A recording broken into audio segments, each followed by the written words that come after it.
Hello and welcome to another episode of the Six Steel City Rings podcast. I am your host, Ray Whiting, and with me I have Zach Franciscus and I have Bob Quinn. Guys, how y'all doing? Great. Good. I'm good. Good. I know LeeAnn right now, she's out on a special assignment. Can't wait for her to come back. Guys, we got a lot to talk about today. Big news and everything. Of course, some of it's old, but it's still fresh in our minds. And again, this is a big issue we're going to talk about. This is called the Mike Tomlin episode. Guys, as you well know, head coach Mike Tomlin for the Pittsburgh Steelers got a 3-year extension. Some people on social media, there are mixed reviews on that. But again, we're going to talk about that, a little X's and O's. And we might get into a little fight between Bob and I. We'll see. We'll see how it turns out. Tomlin's guys, going to fight. What's that? It's Tomlin. Someone's going to fight. Okay. Well, maybe you two fight this time because Bob and I we went round. I have a feeling this episode, all three of us are going to fight. Okay. Well, let's talk about it. Okay. Again, Mike Tomlin has a 3-year extension with the Steelers. Let's get into it. Zach, what are your thoughts on this extension? Well, I don't think anybody in the entire world was surprised that the extension happened. I think the surprise was the 3 years. I think all of us in one way or another is going to touch on that 3-year thing. I think a big reason me and Bob were talking about it is this is the final test for Mike Tomlin. Right, Bob. That's what we're talking. This is. It should be. You got to step up, or you're done. And the reason 3 years is significant is that you got 1 year to fail with Wilson and Fields. And if that doesn't work, it's a strange situation. We'll all admit most teams don't have this kind of a situation. So if it doesn't work out, okay, you got 2 years, you got a rookie quarterback. It would be unfair to ask Mike Tomlin to take a rookie quarterback in his first year and suddenly be successful. So they're like, you know what, Mike, we're going to give you that 3rd year, that 2nd year of that rookie quarterback. You can't make it work by then we've given you everything. You've had the Killer Bees era. You can't blame it on Colbert and Canada any longer. You got to step. So 3 years is important because of that. That might completely untrue, and everyone in the Steelers office is rolling their front eyes at me right now. But that's what it seems like. But I know we're going to go round and round and round about this, but I want to jump over to Bob because I know he's going to go a little nuts about this, Bob. Yeah, Bob, what are your thoughts on the extension? Hello? Anybody home? Hey, think McFly, think. Okay, so am I unhappy that Mike Tomlin is still our coach? No, because as critical as I am of Tomlin, and I am, then I don't think we should have fired him at the end of last year. I think he should get an opportunity because, and only because, and this is why I have kind of jumped over to the, okay, let's give him one more chance fence, is because when he promised change during the season last season and then rolled out, we practiced in pads and Matt Canada's on the sidelines, I was furious because that's not change. Hiring Arthur Smith is real change. Now, do I think it was maybe forced upon him? I don't know. I think him getting another voice in the room that has been a head coach is good for Tomlin. I think he's had his best success as a head coach when he's had, strong coordinators. So, but it is a change, and it is a meaningful change, and he's a well-respected offensive coordinator. Whether you think his offense is going to work or not, then fine. He was instrumental, in my opinion. It's not even in my opinion in bringing Russell Wilson in because by all reports, and Wilson admits this, is Tomlin helped really close that deal with promising him the starting job. But Tomlin also had to be willing to go to Khan, and this is where I do give him credit, to go, okay, look, Kenny, Mason, Mitch are not the guy. I know he publicly put a good face on Kenny and that, hey, I wanted to keep him and football justice and all that crap. But bottom line is he had to be on board with dumping Kenny for Russell Wilson, even as the backup. And then when Kenny didn't react well, then there had to be something behind the scenes where it was a wink, wink, nod, nod to Omar to say, okay, go get Fields. Fine. I'm kind of done with Kenny. You could dump him. So am I unhappy about it? Yes, I am a little bit unhappy about it because I thought 3 years was way too long. Zach has an excellent point about, hey, if this all doesn't work out and it all fails, you're basically giving him a 2-year, not a 3-year to start over. So I understand the logic. I don't agree with it because the Steelers have, everything about this has been all in, all in, all in. We didn't sign these quarterbacks to anything longer than a 1-year deal because we're all in. I think, and Joe Starkey made this point too.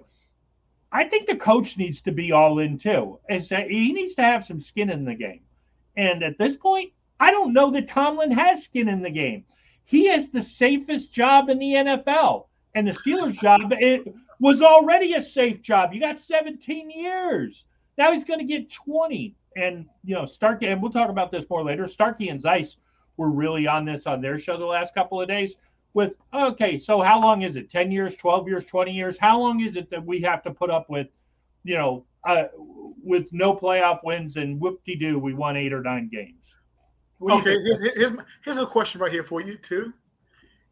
If the Steelers make the playoffs and get a playoff win, totally changes for me. That's okay.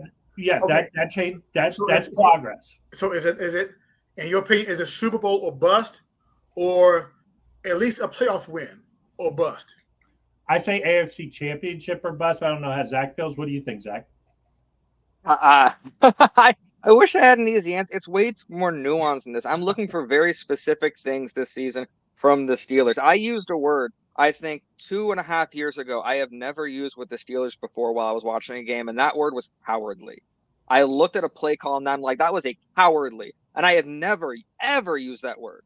And I noticed I started using it more and more. I need to see not just a playoff win. I need to see what the Chiefs game, right? We've been talking about the Chiefs game being like, I need to see us going against elite teams and not just showing up. I need to see us compete with them or beat them. We need to beat the teams that we need to beat. We need to have an offense that can give the defense a breather every now and then. There has to be proof that we're not just that 11-0 start to the 2020 season when everyone knew we weren't a good 11-0 team. And then the proof came out at the end. I want more. I want this to be the stability year. So there's so much more than an AFC Championship. I didn't know, Zach. I thought we were good. Until Bud Dupree got hurt, that's when I started saying, I don't know. No Devin Bush, no Bud Dupree. I still thought we were pretty good. And I will never forgive the NFL for what they did to us for the Ravens game. The Ravens break the rules. We get thrown off. We end up playing a Wednesday game. And then from then on, we were toast. Yeah, that season was pretty good up until that point. And then it went haywire from there. Guys, Ray, what's your thing though? We talked about our two things. Is there one thing that you're looking for out of the Steelers that you're like, you know what? Yeah, good 2024 is successful. I believe that. Gosh. Oh, now you're throwing back in my face. Right? Okay. Ultimately, I mean, I want a Super Bowl win. I want the Barty Trophy. Do you think that's realistic, Ray? Seriously?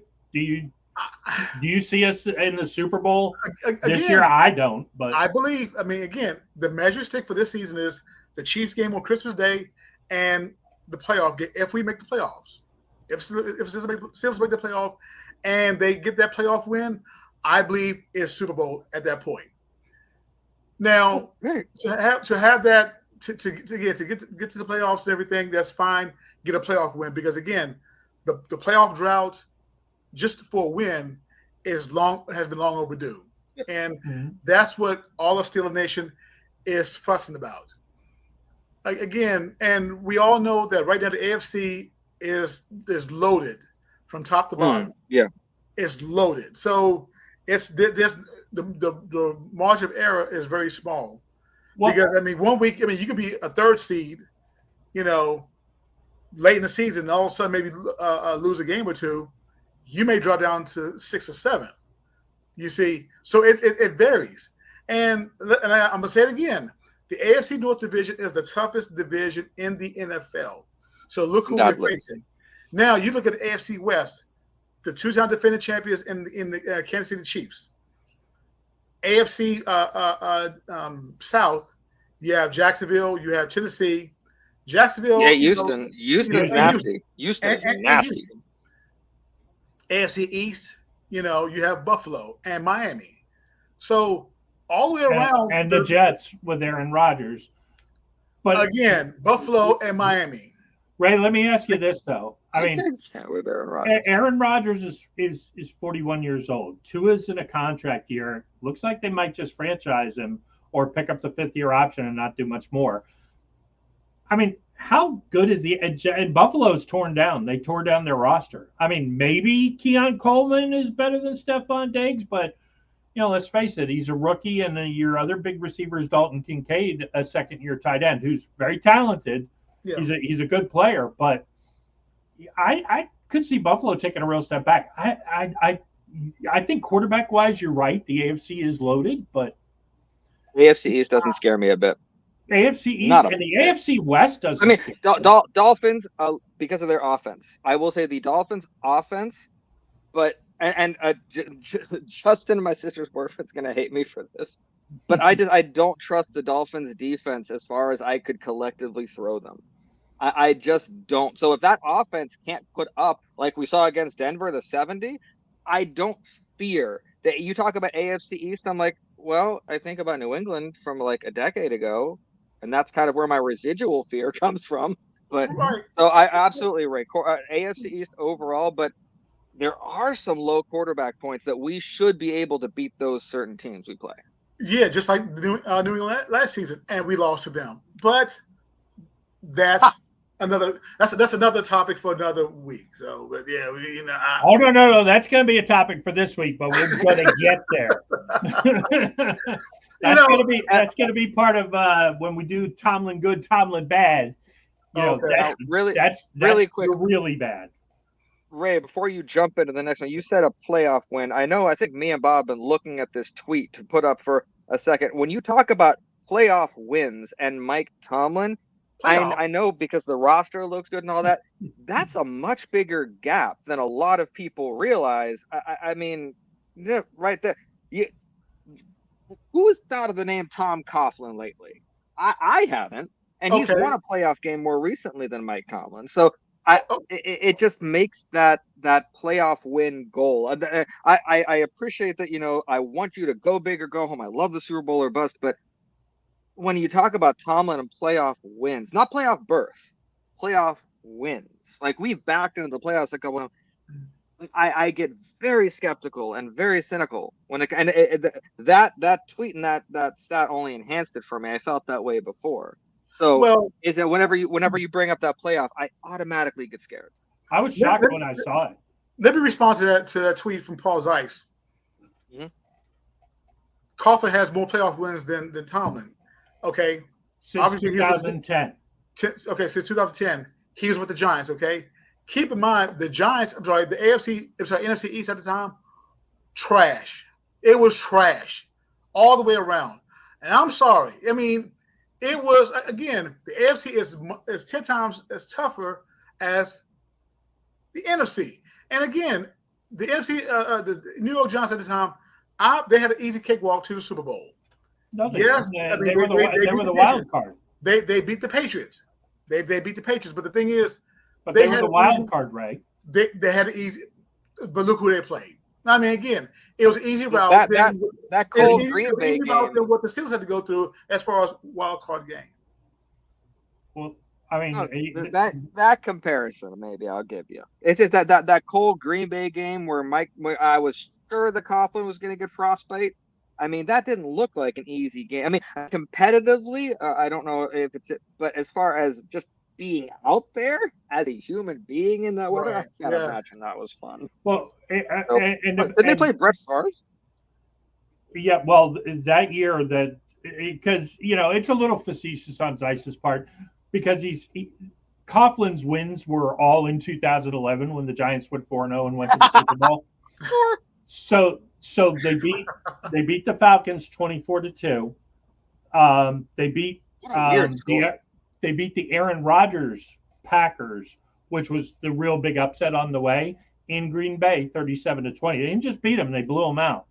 And then they barely got by the 49ers, but they did beat them. I want to say that's the Jeff Garcia TO 49ers.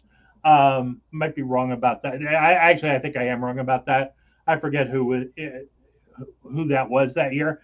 And Jimmy Garoppolo, maybe Jimmy Garoppolo. I don't know. No. That was way. Well, actually, hold on. We can just look it up real quick and find out. Jim Harbaugh, Colin Kaepernick. 49ers. Okay.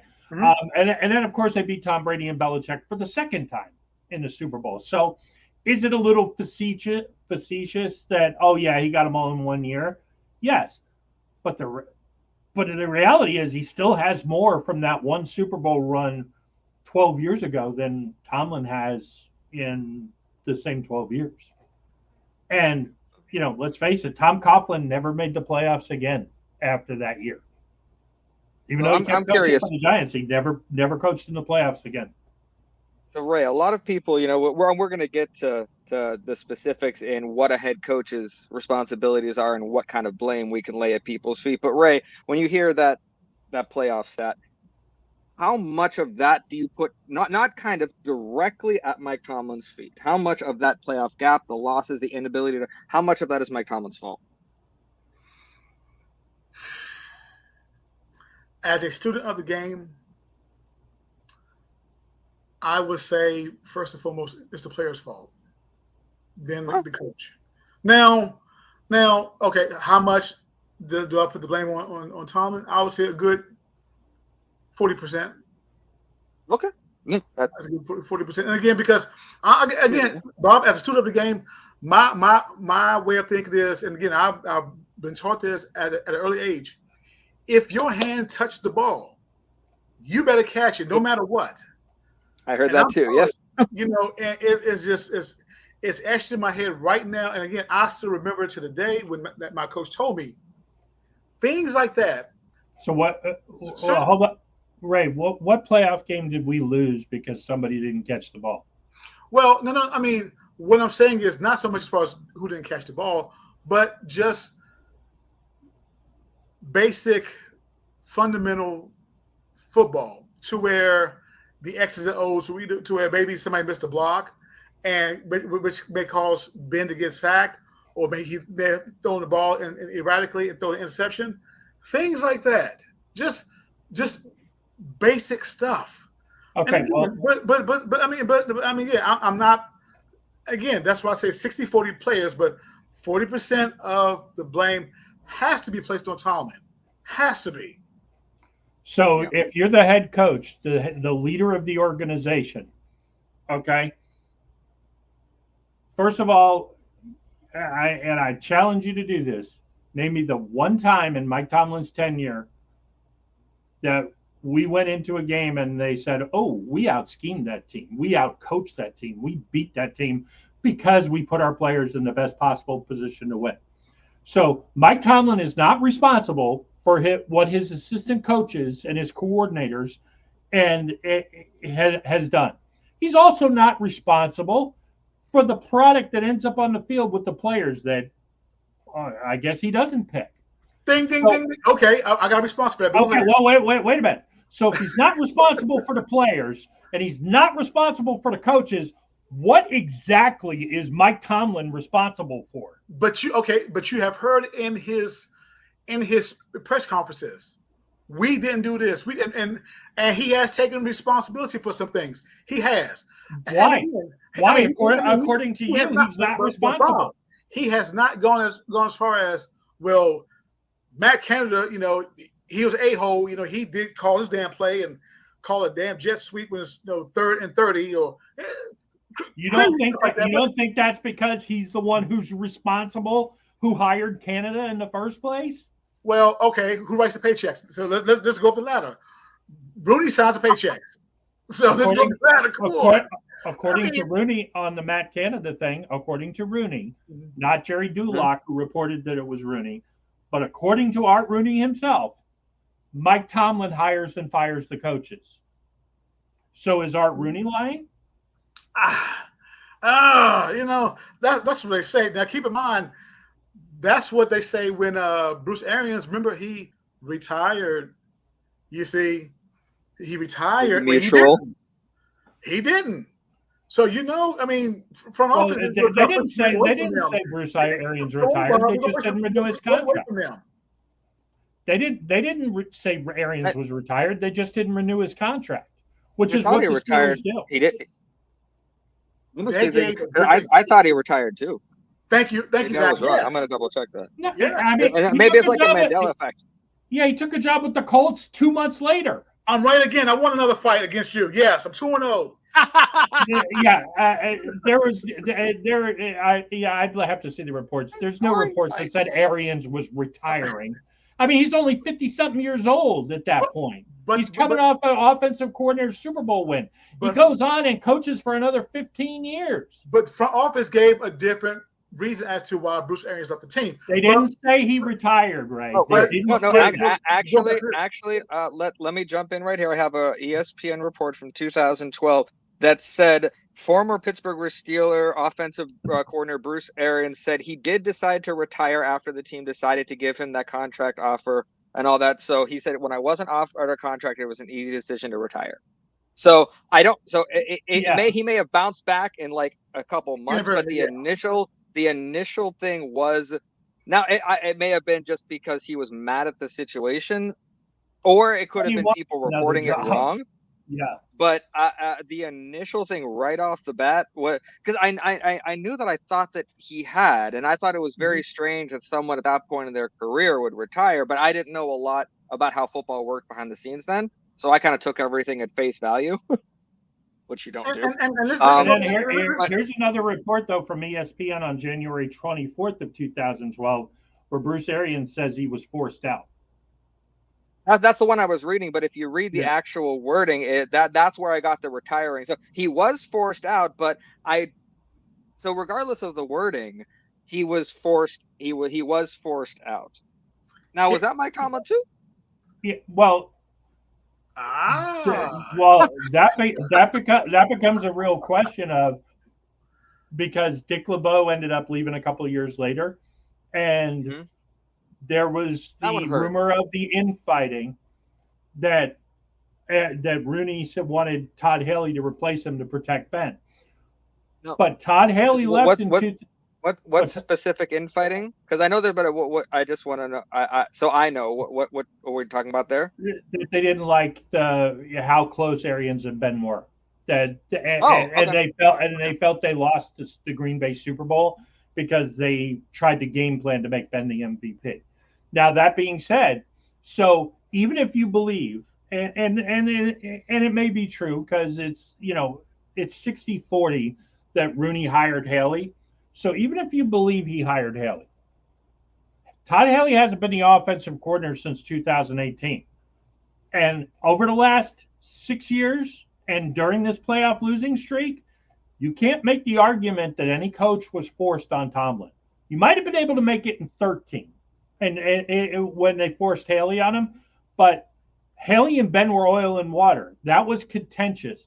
That was always not going to work when his tenure was up. Yes, amen to that. Yes, I agree. But then it became Randy Fichtner, who maybe been handpicked, but Tomlin signed off on. Matt Canada. Like that, right.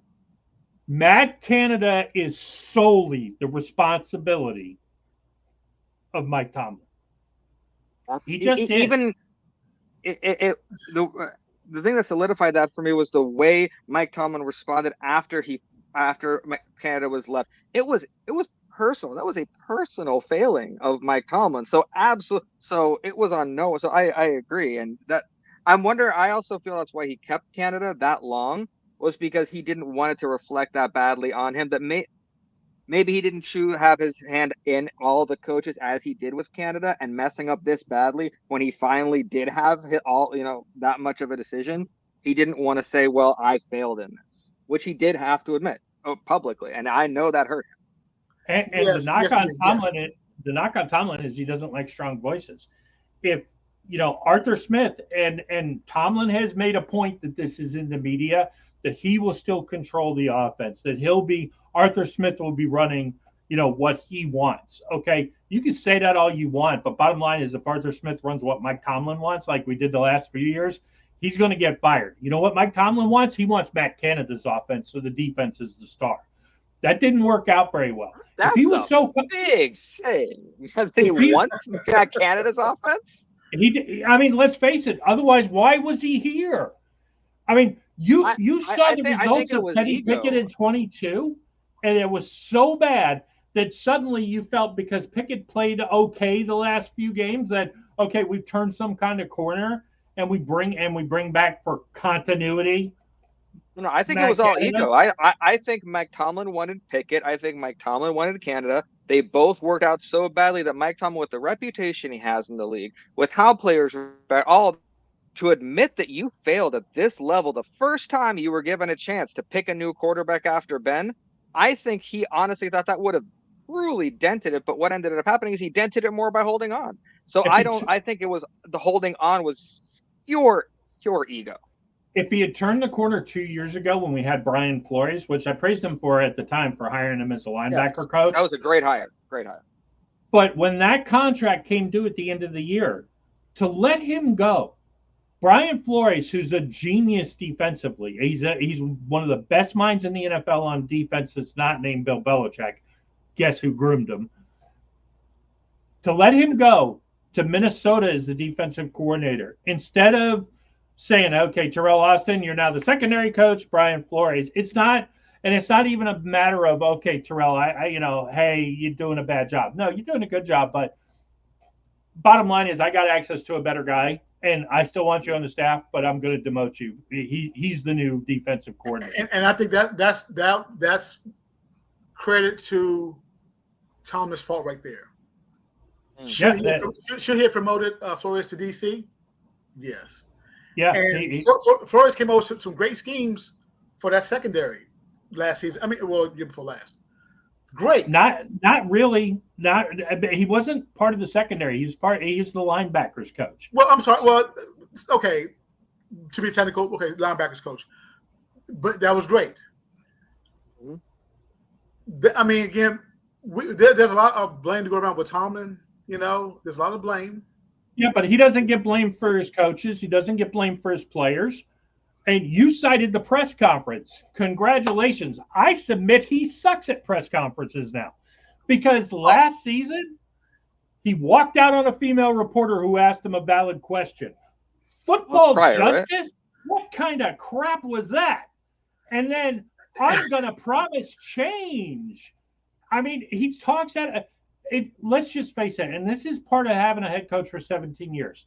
Look, I was one of Mike Tomlin's biggest defenders until 2018. It changed I can tell you the exact play it changed for me was he faked the punt in a New Orleans Saints game in 2018 inside our territory. It cost us the playoffs, and it's been downhill ever since. That's the moment I switched on Tomlin. But I could tell you that hearing the platitudes, over whichever shoulder, the standard is the standard. What the heck is the standard? I know what the standard used to be when I started rooting for the Steelers in the 70s and the 80s and the 90s and the 2000s and the 2010s. It was Super Bowl. It was AFC championship games. What's the standard now? We're one game over 500 and we get blown out in playoff games? That's not a standard. At some point, he has to be held accountable. He's the head coach. And I think it may not be his fault, but he's the head coach. He's being held accountable now. Because we're talking about it, and you're talking about it. He just got a 3-year extension. He's the second highest coach in the NFL. And that's why I say 60-40, blame is Tomlin. And no, it's 60-40 Tomlin. It should be to blame. And matter of fact, from a head coach standpoint, Bill Belichick was 100% to blame for the Patriots, according to everybody. You think he chose, Mac Jones because he thought he stunk? He chose Mac Jones because he thought he was good. Mac Jones stunk. So is that Bill Belichick's fault? Hell, you go from Tom Brady to Mac Jones, filet mignon to bologna. He's a first-round draft pick. Kenny Pickett was a first-round draft pick. I believe shouldn't that. have been. Now, I'm going. Let me talk about that real quick. A little side note about Kenny Pickett. I believe that they drafted Kenny Pickett out of emotion because they missed the Absolutely. last quarterback in Dan Marino. I believe it was out of emotion. Ooh. I don't fully agree with that. I don't fully agree with it, but did So we was need a Mike quarterback in Tomlin town? part of Yes, that because emotion? Ben was gone. He retired. So He's is the Mike quarterback. Tomlin part of that decision? What's that? Was Mike Tomlin part of that decision? Oh, he had to have been. Yeah, he had to have been. So why does Bill Belichick get crucified for Mac Jones being bad? And he was bad. And let's face it, Bill Belichick also made the decision to put a defensive coordinator in charge of his offense. But why does Belichick get killed for that? And Mike Tomlin gets a pass for Kenny Pickett and Matt Canada.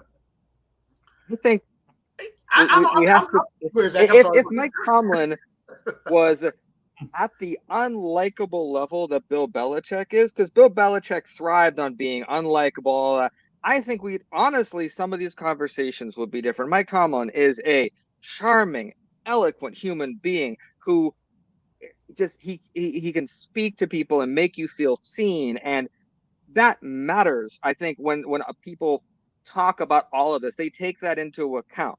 So was it Bill Belichick? I think people always wanted a reason to not like Bill Belichick, and they finally got it when he failed with Mac Jones. I think with Mike Tomlin, it's the opposite. People are looking for a reason to like Mike Tomlin in spite of what's happening. So the likability of our coach, we have. I mean, let's put this up here. There we go. We have the athletic poll that was November 2023. If you had to play for any coach other than the one you're playing for, who would you want to play for? It's a huge difference. And I guarantee a lot of those players aren't going off what kind of football they'll play with Mike Tomlin. They'll go with, I would like to play for Mike Tomlin. And that matters when you're talking about how people perceive Tomlin. They can't separate the two. So if we were had a Bill Belichick for a quarterback, a lot of these conversations will be that is one of the big reasons. I think it's the Pivot that's Ryan Clark's podcast. Is that right? I don't want to get it wrong. Ryan Clark and Fred Taylor and Channing Crowder. Is it the Pivot? Yeah, Channing Crowder. Yeah, I'm pretty. If it's not the Pivot, I apologize to those guys. I named your name, so I hope that's close enough. Pivot podcast. Correct. Good okay, I remember when they talked about this, Fred Taylor, and I was really struck by it at the time. It was a couple of years ago when they had Mike Tomlin on the episode, and Fred Taylor talked about, hey, coach, when I left Jacksonville and he ended up with the Patriots, where was the call? I was expecting a call. I wanted a call. I wanted to come play for you. Yeah, and I really wonder how, because if you get all that goodwill, but it doesn't translate to any free agents, I mean, maybe some second chance guys because, they knew that they had flopped at the first place. But Fred Taylor had a couple of nice years for the Patriots. He helped them win another Super Bowl. Why wasn't Kevin Colbert taking advantage? And I give Omar Khan credit for realizing in the Russell Wilson negotiation this year, hey, Mike Tomlin is a chip. I need to play this chip. I need to get him in a room with Russell Wilson and let him close the deal. I'm Omar Khan. I'm a genius. But you know what? I'm also a genius enough to know that Russell Wilson is going to respond a lot better to Mike Tomlin telling him, you're going to be my quarterback, than me just sitting there and saying, you're going to have every opportunity to come in onto this roster and succeed. Why do you think Colbert didn't do that? Like what I don't know enough about Colbert as a person to know why he wouldn't take that obvious track. Do either of you guys know why? I don't know why, but go ahead, Red. To me, Colbert, in the latter part of his time in Pittsburgh as GM, the entire second half of his career, yeah, he got conservative. He got super conservative. I'm sorry. I mean, I didn't. Sometimes I did not understand his mode of thinking when it comes to drafting. I wouldn't say it was conservative. I would say it was comfortable. He proved me wrong on one draft because it was a draft when Pittsburgh drafted DeCastro, and I'm telling you right now, I remember draft night, first round. I had my hat on. and Dante Hightower out of Alabama. I believe they just won a national championship. And I'm thinking, go get Hightower. Go get Hightower. And the announcement came out, DeCastro. I took my hat off and threw it at the TV. But later come to find out, you know what? DeCastro worked out well. But you're blaming the wrong guy. You know. Kevin Colbert was not responsible for David DeCastro. Colbert and Tomlin wanted Hightower. Art Rooney wanted DeCastro, and he overruled them. Really? It's one of the few times that the Steelers owner, and it didn't come out till years later because nobody will know at the time what happened, but years later it did come out. Rooney was the vote on DeCastro. He said, nope, we're taking DeCastro. Let's get Rooney in here right now. We got to talk about this. Get Rooney in here. It's true. I mean, it's widely numbers. Yeah. Oh, you do? Okay. Yeah, it's widely publicized. I remember writing the article on it for Steeler Nation when I want to say it was 2 years ago. It finally came out that Rooney was the deciding vote on DeCastro. Colbert and Tomlin definitely wanted Hightower, and it turns out it was a great decision. DeCastro is probably gonna end up in the Hall of Fame, but even if not, he was the Steelers' best defensive lineman or offensive lineman for a decade. I mean, he wasn't Alan Manico, but no one else is. Retired. I mean, as far as making it to the Hall of Fame, time will tell. I mean, yeah, he should make the Hall of Fame. He's got the Pro Bowls and All Pros. Let's put it this way: if Cam Hayward makes the Hall of Fame, David DeCastro should be a shoo-in for the Hall of Fame because it's 100%. I like that. Now, we've talked about a lot of negative stuff. I know we got.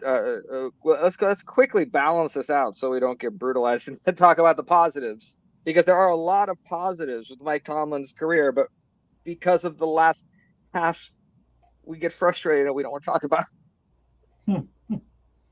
So Ray, I'm curious to start. What is the best quality Mike Tomlin has as a coach that makes him what everyone wants to play for? The best quality, and we talked about this before. There are a lot of guys in the NFL that have pledged in fraternities. You've heard people, veterans that serve in the armed forces, Army, Navy, Air Force, Marines. You've heard guys, veterans, that talk about, well, we did this in the Army, and the Army's better than Navy, or Air Force better than Marines, stuff like that. So, first of all, I'm a veteran. Navy's better than all of them. Let's just get that clear. Okay. So right now, there are a lot of guys in the NFL that have pledged in fraternities, the four predominant black fraternities: A Phi A, Ka Psi, Phi Beta Sigma, and Omega Psi Phi. And the thing is, there's the little banter back and forth with the guys and Mike Tomlin. So that's a lot to say right there as far as that correlation, as far as talk. I believe that's part of the reason why people would like to play for Tomlin, because again, you got to have that good rapport with the players. If you don't, you may lose out on that. Now, people say, okay, well, look at Cowher. Cowher's more tough on the players, but look at the outcome, and that's fine.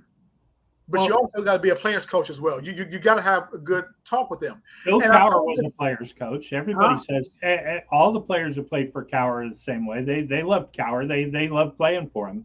He's a different kind of player's coach. I saw this TikTok video the other day.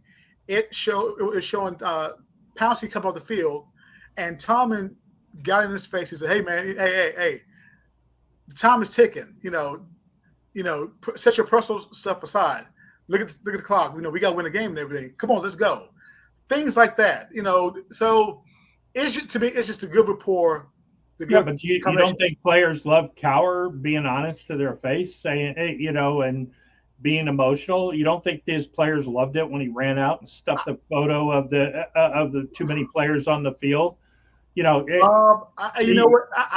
that when he stuffed the play in the ref's pocket, I love it. His players loved it. His players. I mean, if the argument is that Tomlin is some great players coach and Cowher was tough. I mean, yes, Cowher was tough, but players liked that he was very honest about where things were, and players loved playing for him. Yeah. I mean, the whole argument of you won't hear a bad word about Mike Tomlin from his ex-players. Name me the player who badmouths Bill Cowher who played for him. Well, now, it might be unfair to ask to compare them, but thank you. Yeah. If you had to say which one, Mike Tomlin or Bill Cowher, was more loved by his players, would you be able to say which one? I don't think so. I think they're equally beloved. Well, I would because although let's be honest, the coach that players hated, Chuck Noll. Well, I wouldn't say hated because a lot of people did like him, but they were scared to death of Chuck Noll. Yes, Bradshaw especially talks about this. He's the most successful coach in Steelers. Eric, because again, back then there was no social media, but now, the hot mics are everywhere. And cameras and microphones are in everybody's faces. So, again, we get a lot of information now as opposed to it was like that back 30 years ago. So, well, I mean, Noll's 40, 50 years ago now, but at the same time, you look back on Noll because players talk about how smart he was, how much, how great he was off the field, where he wouldn't talk football with them and he'd talk about other things. I think Noll might have been a bigger star than he ever gets credit for in the age of social media because a lot of people, he was just as gregarious. And I mean, he obviously could have been like Cowher in TV or Tomlin, but that wasn't how head coaches were back then. They didn't, it was really Parcells who kind of changed how NFL coaches were perceived at the press conference. I mean, Bill Walsh won a lot of games, but you ever watch one of Bill Walsh's press conferences? Next time you're up late and you need to go to sleep, pull one up on YouTube. Now, I'm looking at all these Mike Tomlin positives. The thing that strikes me about all these positives are it seems like they're all about one of two things, about the non-losing or the first half of his career. Mm-hmm. And that's a big problem. I'm looking at this, and this is an outstanding resume for any coach to have in the NFL. Yes. But it's been a while since this coach has showed up. We have had, where is it, Bob? We have had this coach show up for us more than we've had this coach show up for us. Yeah, and if you go back to the bad for a second, Zach, I mean, you look at some, and this is a huge problem I have with the extension. I don't like the length, but I really don't like that he is now the second, according to reports, because the official deal hasn't come out yet, but according to reports, he's the second highest paid coach in the NFL, behind Andy Reid, and close behind Andy Reid, who's been to 6 straight AFC championship games, been to 4 out of the last 6 Super Bowls, won 3 of the last 6 Super Bowls.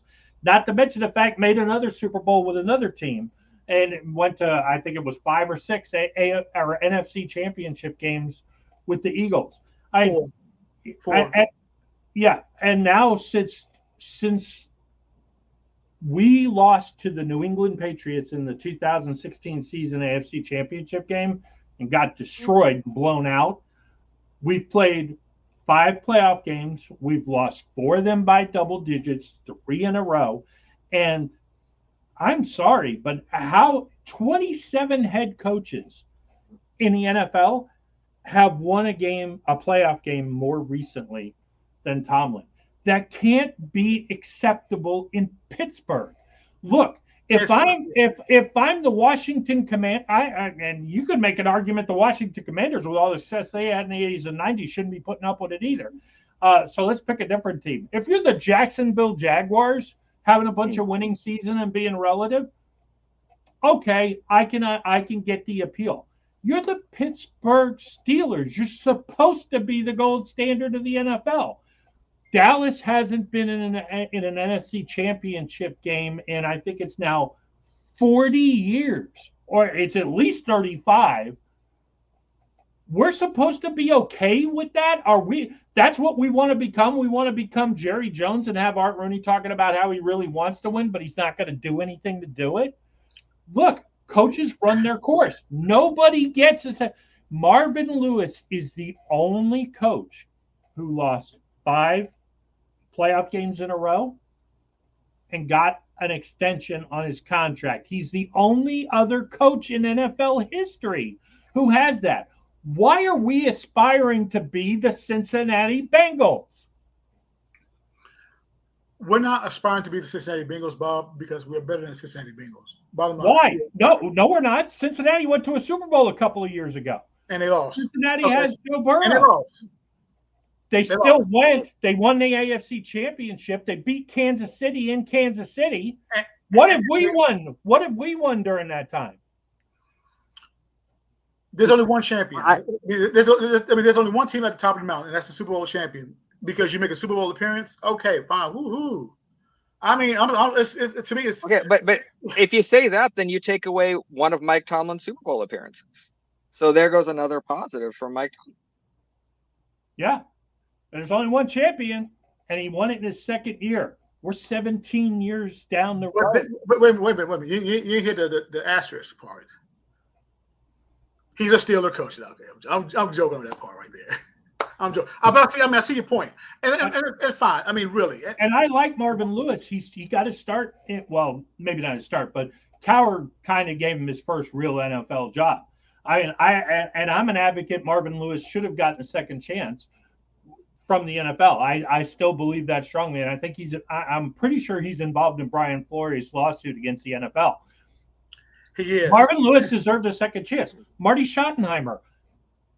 I would never want him to coach the Steelers, but do I think he should have gotten the 2 or 3 chances that he got and just failed in the playoffs? Yeah, I do, because he was a good coach. His players liked him, but he didn't win any playoff games. He gets fired after a couple of years. There is a point, and I think it was Zeiss who made this point. I know Starkey and Zeiss were really on the Tomlin myths.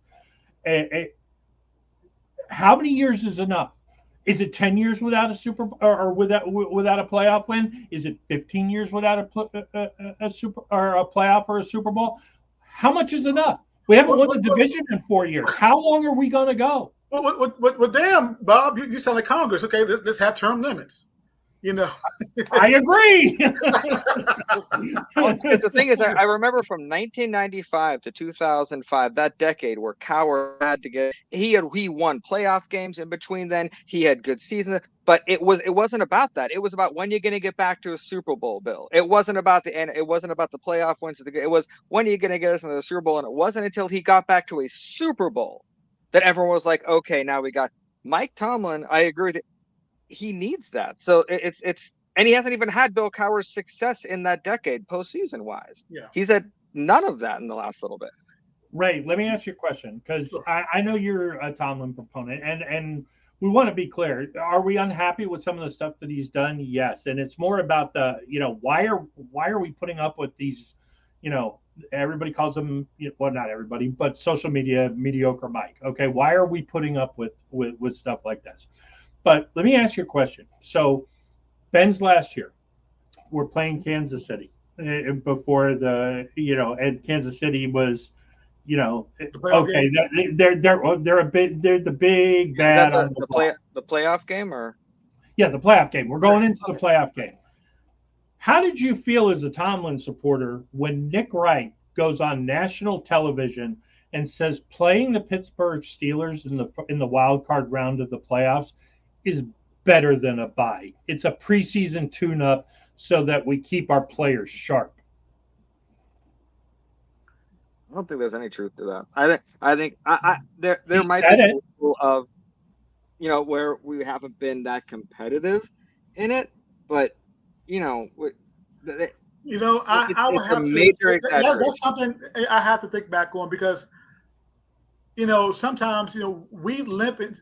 Not we. I'm sorry. The Steelers limp into the playoffs. With injured players. That has happened. We weren't injured that game. Okay, what I'm saying is, I don't know if we had injured players that game. We didn't. We didn't. We were going into the Kansas City game. That was Ben's last year. We were very healthy on offense and defense. But that's what I'm saying. So you got a guy who's a national commentator going on and just basically saying the Steelers are a joke. That was 2021. Are we less of a joke now? I don't think so. No. I think for the national media who's all about, Tomlin, if you fire him, You'll have another coach. He'll get another job in 5 minutes. Joe Starkey had an excellent point on this 2 days ago. You could say that about 20 NFL coaches right now.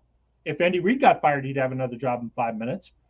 If DeMeco Ryans got fired, he'd have another job in 5 minutes. And then he took it a step further. If you fired all 32 NFL coaches and said, okay, let's start over. You had Caballi on and asked him, when would Mike Tomlin get a job? Top 5, top 10, top 15? If you believe Colin, Caballi said top 10, and Starkey's like, I don't know. I don't know that he's top 10. I would say top 5. That's a stretch for me. And let's face it. There are some teams out there that I believe they just probably had to get a coach in there. Had to. And the thing is, if they're not succeeding, the premise is all 32 jobs are open. All 32 jobs are open. The 32 head coaches are available. All 32 jobs are open. You still think he gets a top 5 job? I think, as far as the top teams, no. I see. It's top 10 for me. I think within the first top 10 teams, someone would pick Tomlin up, but you have all those other coaches available, and you start comparing them directly against Tomlin rather than just, Mike Tomlin is a free agent. This is great. Things change when you have Andy Reid available to you, and you have all these guys. Mike Tomlin you start to wonder about how good he really is in comparison to those guys. Because right now, if Andy Reid and Mike Tomlin were both fired, but then Mike Tomlin's like, I still want to come back to Pittsburgh, but Andy Reid also said so. Which one would you want? Like, realistically, loyal-wise, you would want to say Mike Tomlin, but success-wise, yeah. Okay, Bob, you posed a good question. The reason why we feel the way we feel right now because we still got the stench from Canada in our clothes. We still got the stench from Canada. What about it's going to take some time for us to detox Canada out of our system. And I believe if the Steelers make the playoffs and get a playoff win, I believe that's when the curse has been lifted. All is well. I truly believe. Does it matter the kind of win? Does it matter the kind of win? Like, we're talking like we don't show up, the other team turns the ball over, we happen to capitalize. Does it matter what win? Is all you want is a Steelers playoff win? As Al Davis once said, just win, baby. Okay. I'm on a little different, but I want to see because Bob, I am so we are at such odds with that 2020 season. I hated every single one of those 11-0 games. I hated every one of them because I just felt in the back of my mind we were getting rewarded for bad behavior. And that's what Canada was, I felt, rewarded for bad behavior. So we need a playoff win that shows we're not just winning this game, we're back. I want someone to say, the Steelers are back. Well, I thought Devin Bush was really and this was the injury that basically altered his career. And, he was never that great. He didn't know the schemes. He was kind of like Kendra Bell back in the day where he was just, hey, just do this. And Kendra Bell was exceptional. And Devin Bush for about a season and a half, but maybe not exceptional, but he's above average. When we lost him early in the season, he was playing so well in the middle. I was like, I don't know. And I think we were 4-0, 5-0 at the time. When we lost Bud Dupree, because Bud Dupree and TJ were savages that year, when we lost Bud Dupree, and it was kind of like the advent of Alex Highsmith within a game or two, I was like, I don't know. I because the offense was good enough, and the defense was the best defense we had seen in 5 years. So I thought we were going to be really good that year. But the Bud Dupree injury, followed by the Ravens fiasco, and then you could kind of see it building and coming. I mean, let's face it. And Ray says Matt Canada stench, Randy Fichtner stench too. If Ben doesn't make it up in the second half of the Colts game that year, we're a wild card, and we're probably playing at Cleveland instead of hosting Cleveland. Maybe we would have done better. Well, you brought up a good point. I just thought of this. I think of the times when the Steelers had everything that any other team would need to succeed. The killer bees, home field, a bye.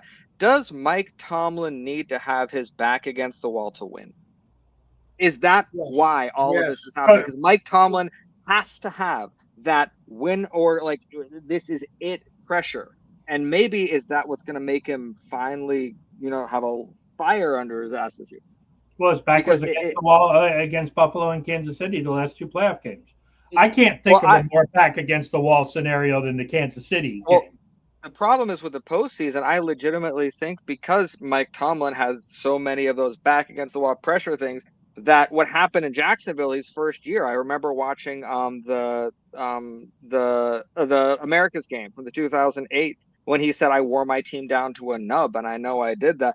The constant need for competition and hit and all that. I think at certain times Mike Tomlin just outdoes it, and he gets to the postseason and he's used everything he has up, and it's just let's hope this game works, and it never does because he's already worn out by the time he gets there because his back's been against the wall.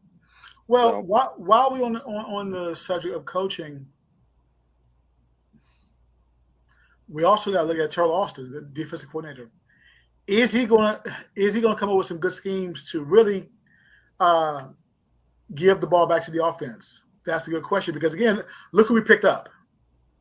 I think Bob brought up a good point about Mike Tomlin wanting his hands in the offense. If Mike Tomlin takes his hands out of the offense, let's do what he does, and then puts his hands where they belong in the defense with Austin, yes, that because Mike Tomlin's a defensive coach. That's where his focus should be. I think Austin and Tomlin together. In other words, you're saying let Arthur Smith do his thing. Absolutely. Right? Tomlin was smart. He would absolutely do that. He would say, "I'm out of it. I'm not." Arthur Smith can do whatever the hell he wants. Okay. Other than okay, we're not going for it on 4th and 20 on our own 10.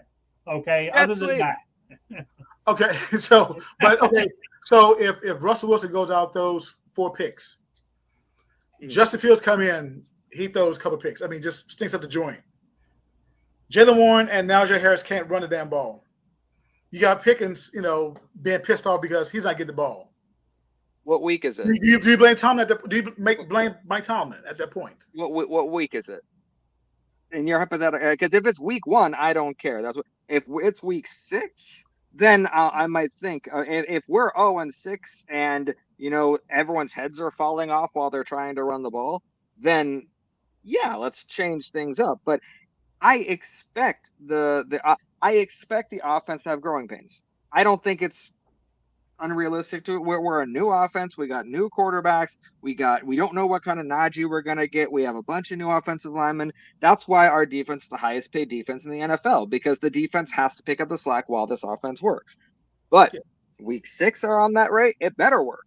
Or yes, I absolutely will start reconsidering things if what you're saying happens around week 6. And let's qualify this. If the reports are true that Mike Tomlin has said he is going to have an active role in the offensive game planning, number one, it's even more reason why he shouldn't have got a contract extension, because now he's comfortable and feeling himself and thinks I could tell a successful offensive coordinator how to run the offense. If I was Arthur Smith and he gets involved more than just, hey, what are we doing? Hey, Mike, if I needed your advice, I would have asked it before I took the job. Bob, we don't know what the active role is in the offense because but I'll say this, and I hope that people don't rush to judgment on this. When things go bad on the offense, you blame Tomlin, but when things go good, you praise the players. It depends on how much he has in the offense. Right. But we don't know how much he's going to have an active role in the offense. Believe me, we're going to know, because you can tell over the last 2 years how much of a role Tomlin had. And he talked about this repeatedly, how involved he was in the Matt Canada, Eddie Faulkner type of deal when it was going bad. So if Arthur Smith comes out now, it's going to be nuanced because he does like to run the ball. But if we stay with the, which is not Arthur Smith's offense, if we stay with the screen check down, we don't throw the ball down the field, and we're running the ball first and 10, second and 9, third and 8. We know Mike Tomlin has too much influence on the offense, because this offensive line and not doing play action or the boot action, which are signatures of the Arthur Smith offense that are not signatures of the Mike Tomlin era, well, I think then we're going to know who's running things. In that case, I agree with you 100%. Arthur Smith is about the play action pass, play action, play action and boot action. He's about getting his quarterbacks on the edge and making easy decisions. Right. In the middle of the field. But now keep in mind, a few years ago, Art Rooney said, "Hey, we want to run the ball more." That's why that has nothing to do with this. That's 5 years ago when it was the Killer Bees, 6 years ago when it was the Killer Bees, and we were throwing the ball all over the field. Right. We've been a running offense for 4 years. How's that worked out? So now what I'm curious about is, with all this talk about players loving Tomlin, everyone wanting to play for Tomlin, well, the report came out today that Najee apparently, I don't know if he knew more than the reporters or if the reporter, but apparently all the reporters showed up expecting Najee to talk to him, and he let them know very candidly he is not speaking to anyone until the 24th, and he is not required to. I think a lot of people are going to start running with that and saying that Najee's angry, Najee's all this. Number one, Najee's going to get some sort of long-term if he does well this season. There's been a lot of reports out there trying to claim that the Najee getting a long-term deal is some kind of breaking news. Everyone is aware that, that's in the plan, and Rooney said that. But will Najee's performance this year have any bearing on the true impact Mike Tomlin can have on a player? Because Najee seems a little bit in his own head. I'm going to do this. How much impact can not Mike Tomlin have on Najee this season? And you can make the argument that Mike Tomlin, with Najee's behavior, Mike Tomlin's kind of responsible for it, because he anointed him the leader post Ben, and he didn't lead. Maybe he tried, but he, when you're just kind of an okay running back and you got a guy undrafted free agent pushing you for your job, and ultimately I will maintain this no matter what. Jaylen Warren is what made turned Najee Harris's career around, because he was on the fast track to out of here. Jaylen Warren's ability and pushing him and turning Najee into a tandem running back where Najee only has to do what he does well have really impacted Najee Harris, and is probably what will get him paid a decent amount of money at his next stop. The problem is Najee is, I think, a little bit in the headspace of, I'm a leader. I'm the number one back. You ain't. And I'm sorry, Najee, but if Saquon Barkley, if you're thinking you're going to get that money, no. If you think, you're definitely not getting Christian McCaffrey money. Nobody's getting that kind of money. Now Najee shows up and he has over not even 2,000 yards rushing. He shows up with like 1,800, 2,000 yards total scrimmage. Absolutely. Let's talk about what you can do. But if he shows up and has, another 1,000-yard season, we show the tandem thing, then Najee better put every single bit of pride he has aside and say, the best way I can have, number one, a long NFL career, a lucrative NFL career, and a successful one is by me and Warren sticking together. I mean, look at this offensive line they have. They should have sat there and remembered DeMarco Murray in Dallas. Don't leave that offensive line. Right. I think people are really going to be surprised, especially over the last 3 or 4 years, of how bad it's been. Last year was a little better. Think about it. Last year we were basically a little below average on the offensive line, and we were raving about how great it was. Now, Fatanu, Sayamalu, Zach Frazier, James Daniels, and/or Mason McCormick, and Broderick.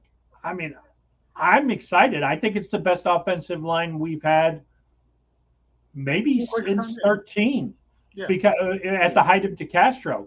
Because that 18, 19, 17, even the 2016 line, they were pass blockers. I mean, Lev Bell running behind the line. Yeah, he was a patient. He had a unique style that I don't think will ever be duplicated.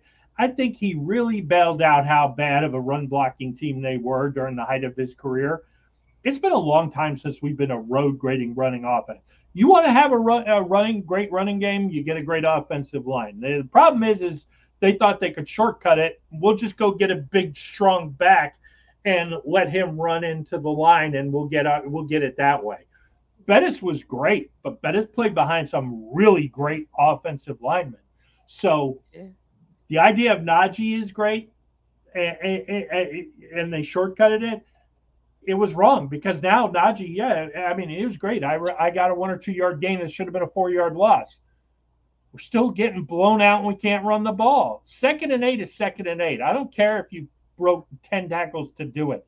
Makes me love you as a player, but as a fan of the team, I'm still sitting there at my TV going, look, my granddaughter could call this offense. Now, I know we're winding down a bit, but really quick, how does it really, it upsets me when I see the rebuilt offensive line, when I see the getting back to the trenches and all that, and how quickly we were able to turn that around when Colbert just floundered for so long without that identity. It upsets me. I'm like, we could have done that. We had it. Why so of a turnaround? Exactly. Guys like artists. It was long overdue. No. It was long overdue for a rebuild of the offensive line. And I'm going to echo what you're saying. Kevin Colbert just looked at skilled position players only. And like I said, it's just he didn't look at the trenches, the linemen. And I think we missed out on some good players. Well, honestly, I think you got a guy like DeCastro and Pouncey, who were first-round draft picks, who were the anchors of that line and in their primes, and they played well enough. But then you got guys like, Villanueva, who was basically an undrafted free agent. I think guys my personal opinion is that Colbert got comfortable with hitting on undrafted and low-end picks that turned into decent players, to the point where he felt like, I can just go get somebody at the end of the draft. No, you can't. You can't get a franchise tackle at in the 4th round. Right. Dan Moore. You can't get a starting center who you convert. Kendrick Green. Dan Moore. I mean, let's be realistic. A lot of this was reach. Why did they take Artie Burns? Because somebody else picked a quarterback before. No, wait a minute. Wait a hot stinking minute, Bob. Wait a hot stinking minute. Did you say Artie Burns? Kevin Colbert drafted him. You said Artie Burns? No, that's not his name. It's 3rd degree Burns. But go ahead. Yeah, but they freely admit that I forget the guy's name who got picked right before him. We were just talking about bringing him in as a free agent. That they didn't expect them to pick him, and so they panicked and picked Artie Burns. I mean, he gets all this credit for Antonio Brown in the 6th round. Okay, big deal. They took a flyer on a guy who panned out. You know who else took a flyer on a guy who panned out? The Patriots. I think their guy was a little better. William Jackson III. Yeah, and we were talking about bringing him in last year and this summer, which I think we should have done because I still think he has some value as a player. Hold on, wait a minute. Bring in William Jackson III? Let me. I'm gonna do my Nancy Kerrigan imitation. Why? Because not William Jackson III, no. Because you need to play with cornerbacks on the defense.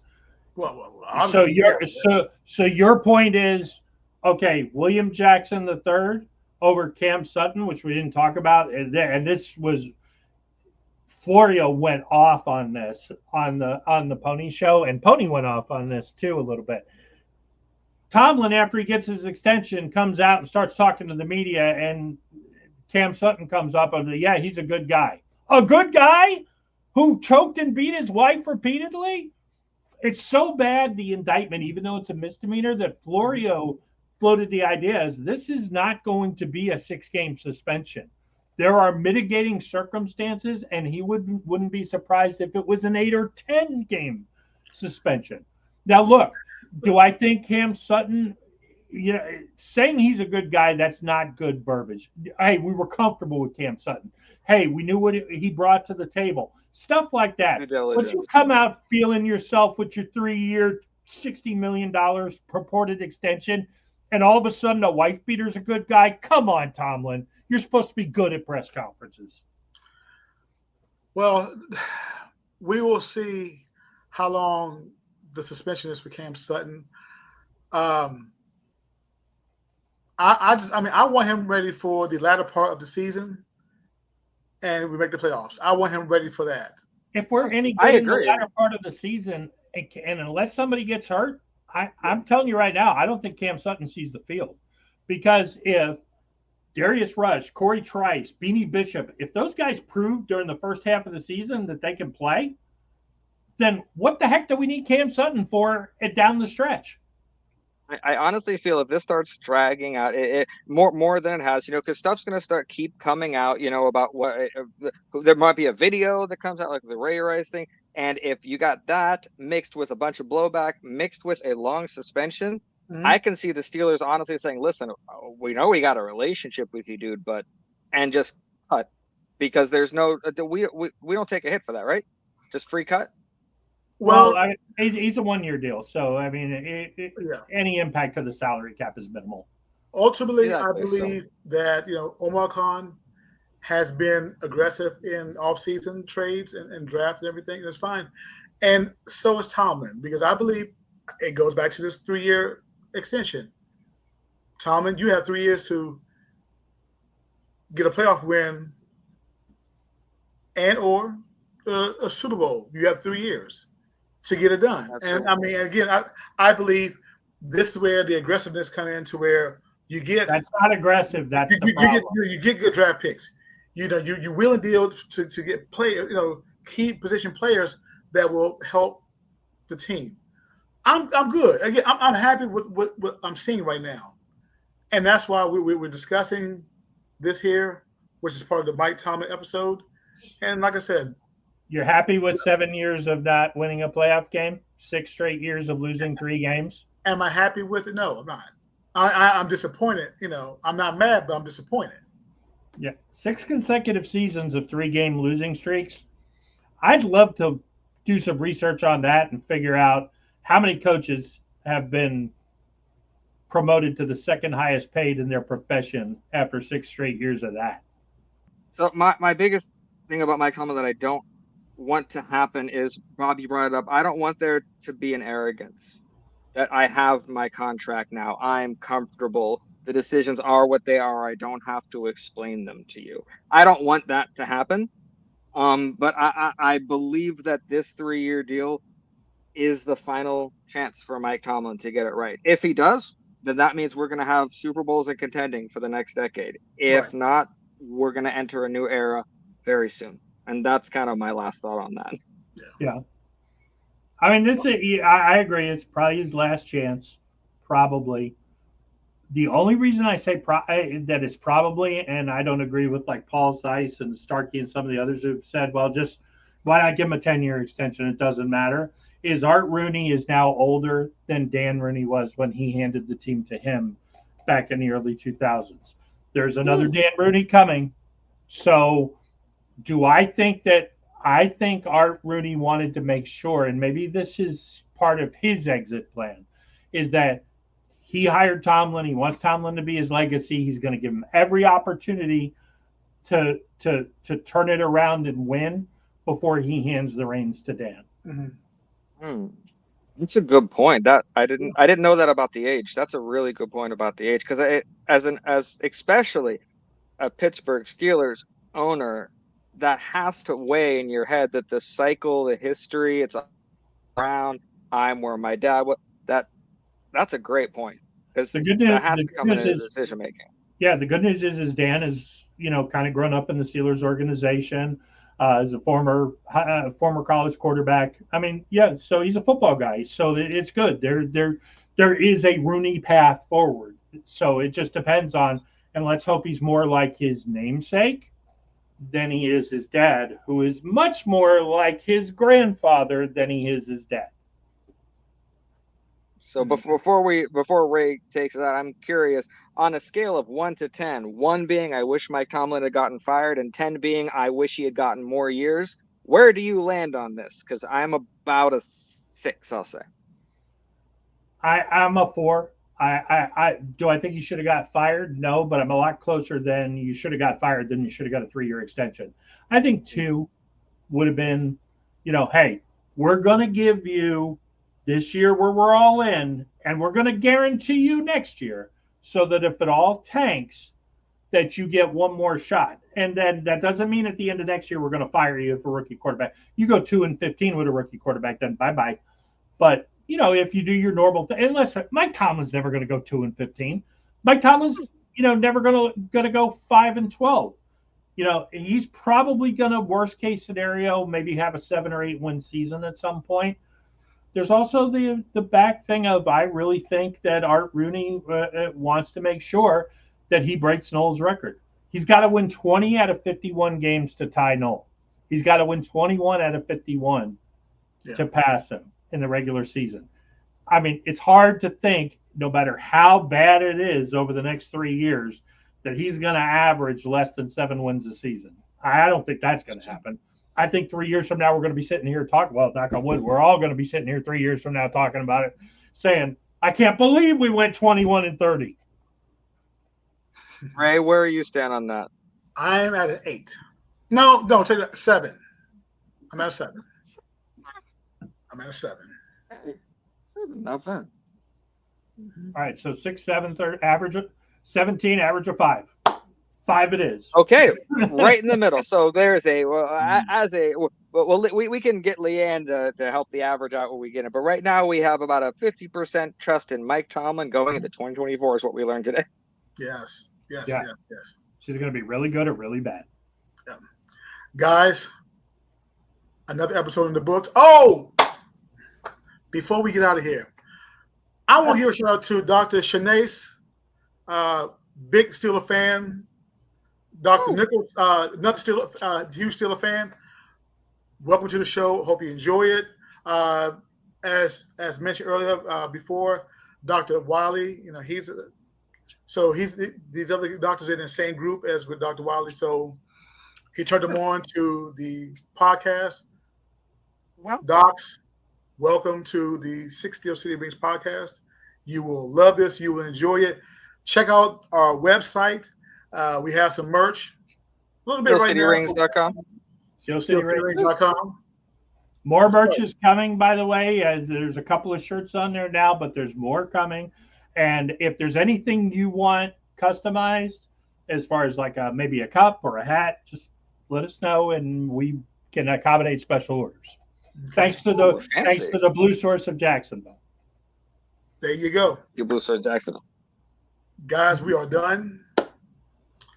Zach, Bob, thank you for coming on the show. Thank you for talking to some good Mike Tomlin stuff. And I want another fight again. I'm 2-0. I'm undefeated. Who's scoring these fights? Yeah, I was going to say, I don't know who's scoring on your side, but. And don't forget, like, subscribe, notifications on. We are on Rumble. We are on YouTube. We are on Facebook. We are on Twitter. We are on all of that. Oh, yeah. And by the way, shout out to the Steelers Sanctuary podcast. I'll be appearing on their podcast next week. Hopefully they'll reciprocate soon. I know we have some good guests that we're close to announcing here. Oh, yeah. So, stay tuned. A lot of good stuff coming up. So in the words of AB, business is booming. Great. It is. Guys, thank you very much for coming on. Hey, take care, be safe. And most of all, LeeAnn will be back next week. Absolutely. So take care.